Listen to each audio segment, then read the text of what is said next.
Hello fiends and collectors, this is me, Daniel Lee 1000, back again with another Star Wars Black Series figure review. Today we're going to be having a look at Tech from the Bad Batch, character that we've been waiting on some time, although for UK collectors and anyone outside the US that's probably been due to the fact of shipping delays and whatnot. But finally we do have him in our collections and it's another member to add to our Bad Batch ranks. So as always we're going to take a look at the packaging itself, then the figure. And well, it comes in the standard bevel edge style of packaging that we've come to know and love with the Black Series. You've got the window box there, Star Wars Black Series at the top, Bad Batch there, as well as Hasbro and some other legalese. On the side you've got Tech, some really great artwork there. I absolutely love that. I really love that red that blurs along from that text bar into the actual side of the packaging. And on the back you've got that again, but with the bio in different languages, of which I will include in the description below. And at the bottom there you've got the number of the figure and a ton of legal garb, which we've all again come to know and love. On the side here,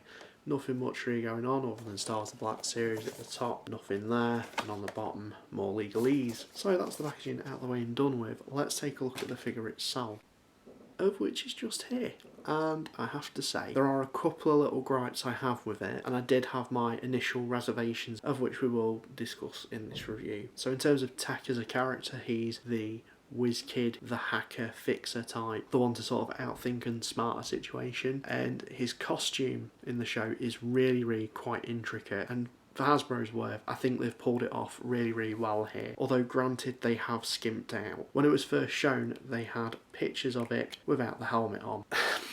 This isn't necessarily a problem, but for sticklers of detail, Tech is always seen with his goggles on. The goggles actually in the show are a separate piece from the helmet, and he wears them when he takes his helmet off. The figure doesn't come with them. I don't know why. The head sculpt's great. There's definitely some Temuera Morrison there, because obviously he's a clone, but all the Bad Batch members have sort of their own physical and personality quirks and skill sets as well, for sure. It does look like Tech, and I think that's something quite impressive, as always, that Hasbro manages to pull off, taking something that's animated and turning it realistic. If we pop his helmet back on, you know, I think it just could have done with a separate head sculpt included with the goggles on and a helmeted version. Maybe if the helmet was two separate pieces, you had the goggles separate. Not only that, there's another thing it's missing, and that's the data pad. Tech's pretty much always seen holding a data pad, basically playing with an iPhone. It's certainly a millennial type, but they didn't include that either.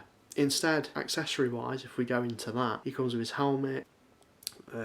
You can actually move the visor down. He comes with his blaster, one blaster, although in the show he is seen with two. You get one, his backpack, his tools, of which are all separate. I mean, that's great. I'm not going to spend time removing those. The fact that these are all separate individual pieces that you can have him hold and utilise, that's great. And I do kind of think this figure maybe should have been a deluxe. This certainly feels like if it came with some additional accessories like the data pad, the goggles, and because of how detailed it is, although I've got another point to make about that in a moment, this could have been more of the deluxe figure than, well, I've got him to hand, Wrecker, which I will be getting onto soon, so keep an eye out for that review. Nonetheless though, accessories wise, it's pretty good. Those additional things would have just elevated it and would have probably shown some of Hasbro's care. I don't know, on the other hand, however, in Hasbro's defence, what concept art they saw, and certainly that would have influenced production on this guy, but we did have Season 7 of the Clone Wars, which feature the Bad Batch, and I'm pretty sure and certain they could have used the reference material from that for this guy. You've got the symbols on the helmet there, which are painted really well. The helmet's really accurate. You know, they've got that pretty much spot on, just besides the goggles not being removable. I would have really liked to have seen the helmet in terms of this visor here, if that was a translucent piece. Likewise with the goggles, just so you can kind of see Tech's eyes. But with that being said, if the eyes aren't quite correctly lined up with the goggles, I can see why they've painted these effectively. Then obviously the backpack is removable, but it doesn't really do anything or store anything. I do think the backpack could have had some more paint apps on it. It's very basic looking and isn't entirely accurate to the show. Likewise with some of the paint apps on the arms here, the arms are certainly missing some paint application. Now, I'm not a big stickler for things like that, to be honest, but given the fact it didn't come with goggles or a data pad, I bought a second one bought a second Tech. And if I just show you him now, eBay is a wonderful thing. Not just eBay, but other sites, because there's people out there kicking out some great 3D printed stuff, be it scenery, accessories, or even figures themselves. In this instance, I now have goggles for Tech. Now the goggles were 3D printed, but the paint application is all my own. They're actually translucent. I mean, you can't see through the visors because obviously the print quality isn't in quite there, but it's good enough.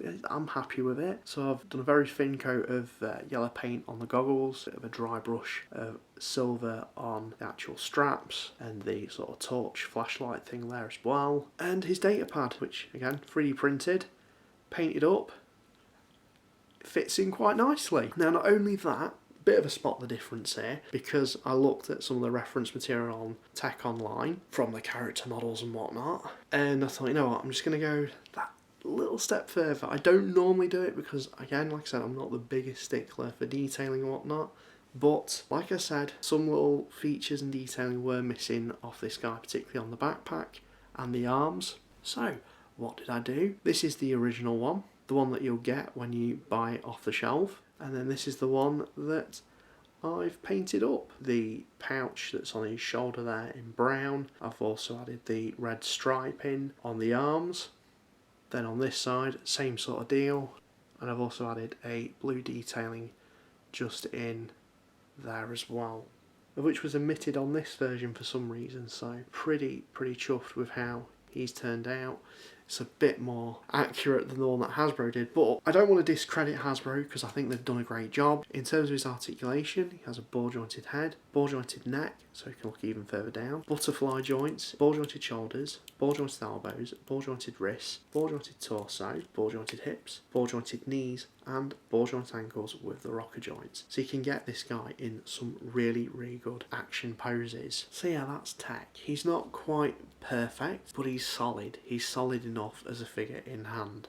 If you did want, the modifications you can do are relatively simple. If you can find the 3D prints online, then they're not too hard or too strenuous to paint up to get to a fairly decent-ish level. And if you did decide to do what I've done, where you've bought two Techs so you can do one that's modded up, you get an additional blaster so you can have one Tech that attack and one Tech that hack. If you've got the other Bad Batch members, such as Hunter and Crosshair, you're definitely going to want to get Tech. He's certainly a really well detailed figgy, although if you weren't wanting to buy the additions like I've done, it might be limiting depending what you're wanting to do with it. Nonetheless though, I highly recommend him. I think Hasbro's done a pretty solid job, even if they did miss some kind of major details. Let me know what you guys think. Have you picked this guy up? What do you think of him? Let me know in the comments down below. And this is me, Daniel Lee 1000, sign out. Thank you very much for watching.